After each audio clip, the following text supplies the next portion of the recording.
এক মহিলা প্রশ্ন করছে ডক্টর জাকির নায়েককে, আচ্ছা আপনি তো বললেন হিন্দু মুসলমান খ্রিস্টান বৌদ্ধ সব ভাই ভাই, তো সব যদি আমরা ভাই ভাই হই, আমি তো হিন্দু, ওই মহিলা বলছে আমি তো হিন্দু, তা আপনার মক্কা মদিনে আমরা যাইতে পারি না কেন?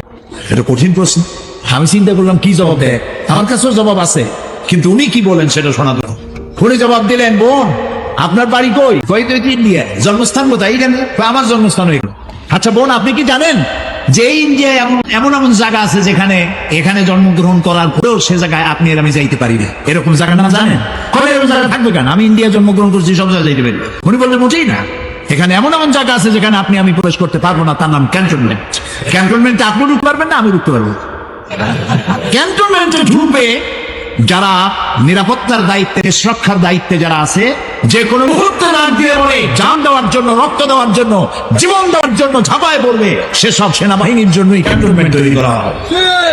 ওখানে আপনি আর আমি যাইতে পারবো না। ইসলামের একটা ক্যান্টনমেন্ট আছে, সেটার নাম মক্কা মদিনা। ওইখানে ওই সব লোকেরা যেতে পারে যারা আল্লাহর জন্য জান দিতে পারে, মাল দিতে পারে, রক্ত দিতে পারে।